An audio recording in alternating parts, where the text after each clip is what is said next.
Hello বন্ধুরা, অনিতার ঘরোয়া রান্নাঘরের তোমাদের সবাইকে স্বাগতম। আরেকটি নতুন রেসিপি নিয়ে এসেছি, সেটি হলো বরেলি মাছের মাখি ঝুঁকি চচ্চড়ি। চলো সেটি গিয়ে দেখি। হ্যালো বন্ধুরা, আজকের বরেলি মাছের মাখি ঝুঁকি চচ্চড়ি করতে লাগছে যেগুলো উপকরণ লাগছে সেগুলো আমি তোমাদের দেখিয়ে দিচ্ছি।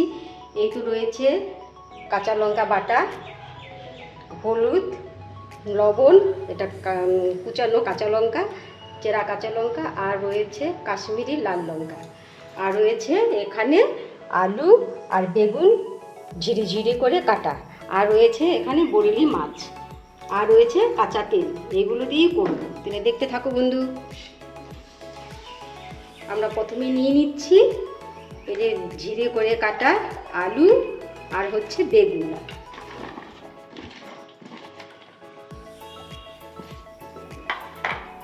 এটার মধ্যে এই স্বাদ মতন লবণ দিয়ে দিচ্ছি, যতটা জিনিস সেভাবেই দেবে। এবার দিয়ে দিচ্ছি সামান্য হলুদ, তারপর দিয়ে দিচ্ছি কাশ্মীরি লাল লঙ্কা গুঁড়ো, তারপরে দিয়ে দিচ্ছি এখানে কাঁচা লঙ্কা বাটা, এটা 2 চামচ দেব। তারপর দিয়ে দিচ্ছি চেরা কালারের জন্য 2-4টা কাঁচা লঙ্কা ফ্লেভারের জন্য। এবার দিয়ে দিচ্ছি কাঁচা মাছগুলো,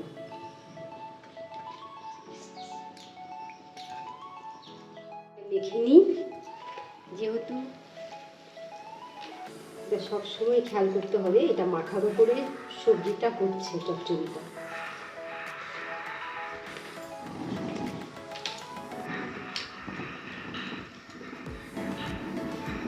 এবার একটু 10 মিনিট এটা ঢেকে রেখে দেবো। তারপর আমি কড়াটা দেখে নিচ্ছি। 15 মিনিট মেখে রেখেছিলাম, এটা এখন আমি তুলে নেব।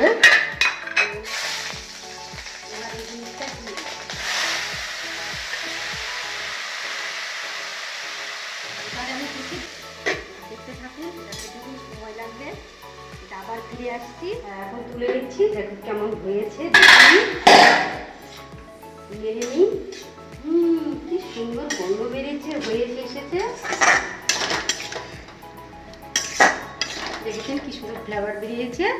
এখন নামিয়ে নেব। এখন আমাদের গরম ভাত দিয়ে খেলেই এটা হলো বরেলি মাছের মাখি ঝুঁকি চচ্চড়ি। কি সুন্দর হয়েছে।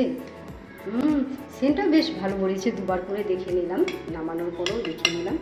দেখেছেন বন্ধুগণ, হয়ে গেছে আমার মাখি ঝুঁকি চচ্চড়ি। করে দেখুন, আপনাদেরও ভালো লাগবে।